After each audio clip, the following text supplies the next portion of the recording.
a década em que as forças populares, as forças políticas do Brasil estavam unidas em torno do enfrentamento da ditadura militar, em torno da democratização do país.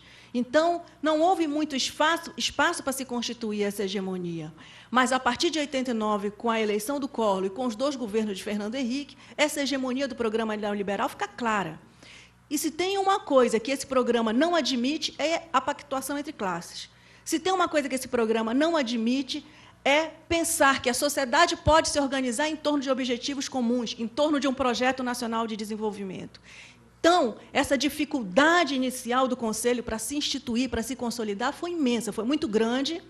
Até hoje, nós temos dificuldade para cumprir aquele objetivo de pactuação entre classes, para cumprir o objetivo de construir coletivamente uma estratégia de desenvolvimento nacional, até porque o fato do presidente Lula ter chegado ao governo, o fato do PT ter chegado ao governo, não significa que nós destituímos toda e qualquer hegemonia neoliberal, não significa, porque o neoliberalismo ele não é só um projeto de governo, ele não é só um conjunto de políticas econômicas, ele é um projeto de sociedade, e, enquanto projeto de sociedade, é muito mais difícil constituir, porque é uma coisa que já está na cultura, né, política do país. Então, nós, às vezes, nós mesmos nos vemos usando termos que são termos absolutamente do neoliberalismo e que a gente imagina que pode usá-los sem ir contra os nossos princípios e as nossas diretrizes de vida e programáticas, mas que eles influenciam imensamente o discurso da sociedade, a forma de comportamento social. Então, não é à toa que você fala hoje em capital humano, em capital social, você traz para dentro da sociedade os valores neoliberais, você traz para dentro do discurso da sociedade e da prática social todo um conjunto de critérios que são próprios do mercado, de disputa, de conflito, etc. Então, isso, para se desconstituir, é muito difícil. Então, o Conselho, pela sua heterogeneidade, pelo foco na temática do desenvolvimento e pelo fato de propor um diálogo entre classes, se opunha de forma muito incisiva ao programa neoliberal. Passa, por favor.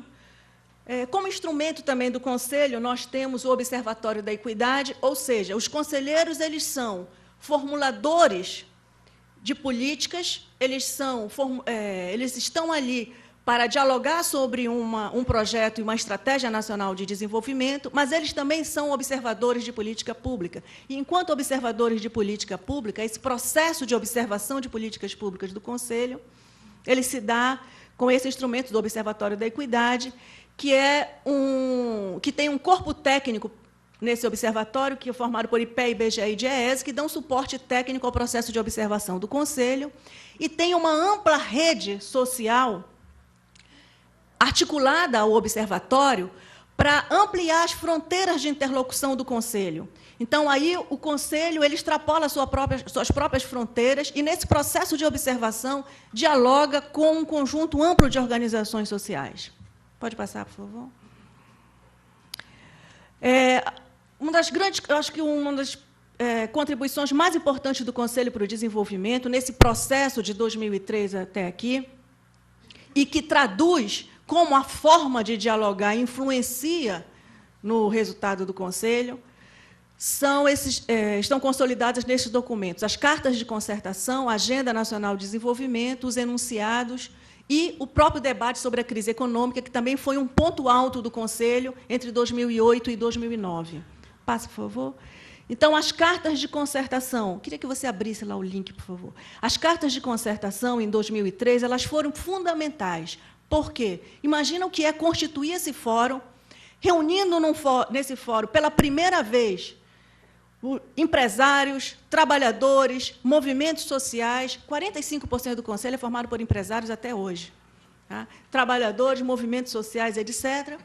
E Cada uma dessas representações tinha uma forma de pensar desenvolvimento, desigualdade, sociedade, etc. Então, o trabalho do ministro Tarso Genro, nesse primeiro momento, foi recuperar com esse fórum esses sentidos, tentar construir uma base para o diálogo. Isso é fundamental.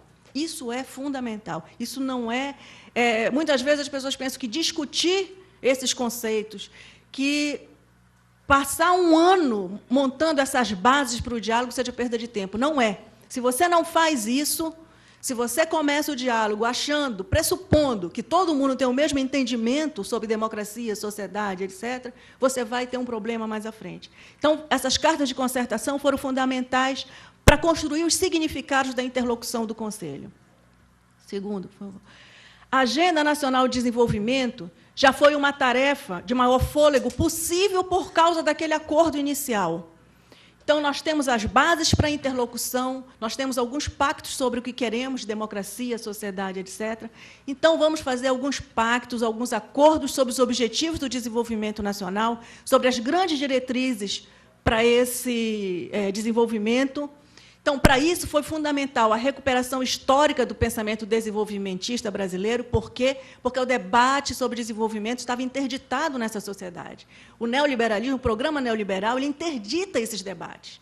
Você não tem mais massa crítica para fazê-los. Então, a primeira coisa foi recuperar historicamente o pensamento do desenvolvimento brasileiro, seus protagonistas e resultados alcançados, e depois empreender esse exercício de pactuação coletiva, visão de futuro, os princípios, objetivos e diretrizes. Então, esse momento é muito importante. Esse momento mostra que é possível ter acordos sobre o desenvolvimento na sociedade brasileira. É um exercício que demonstra a possibilidade de pactuação que a sociedade tem. Ele não é o ideal, mas ele demonstrou que o Conselho, que há espaço no Conselho para fazer esse debate, que há espaço na sociedade para isso. Próximo. Os enunciados estratégicos. Vamos para os enunciados, por favor, que tenho só 10 minutos aqui. Os enunciados estratégicos, em 2006, quando o ministro Tarso Genro voltou ao Conselho, ele propôs um pacto para o Conselho em torno do que o Conselho considerava como enunciados fundamentais para o desenvolvimento. Então, esse momento foi que o Conselho fez um pacto em torno do desenvolvimento acelerado e sustentado, e, para que esse desenvolvimento acelerado e sustentado acontecesse, priorizou reformas políticas e reforma tributária, e priorizou na agenda de políticas públicas educação, infraestrutura econômica e social, matriz energética, e também, além de fazer essa priorização das reformas necessárias, das políticas públicas fundamentais, ele também indicou qual o esforço necessário, no médio e no longo prazo, para que nós tivéssemos um conjunto de indicadores de política econômica e social que garantisse a sustentabilidade. Por quê? Porque também era consenso no Conselho que o projeto de desenvolvimento, a agenda pactuada, ela precisava de algumas bases para se efetivar. Então, essas bases têm a ver com quais são hoje as nossas condições de taxa de juros, balança de pagamentos, redução das desigualdades, alguns indicadores mínimos que permitissem base para esse projeto mais ambicioso de desenvolvimento. Então, esse documento, vocês vão ver, inclusive, que ele foi feito em 2006, mas que tem um conjunto de políticas que, até hoje, estão espelhadas nesse documento. Se você pega o programa Minha Casa Minha Vida, desde os princípios e dos valores acordados hoje no programa, estão lá nos enunciados estratégicos para o desenvolvimento. Se você pega o PAC também responde a muitas das propostas que os conselheiros colocavam nesse documento. Então, esse também foi um processo importantíssimo de pactuação. E o debate sobre a crise. O debate sobre a crise foi uma enorme importância, foi de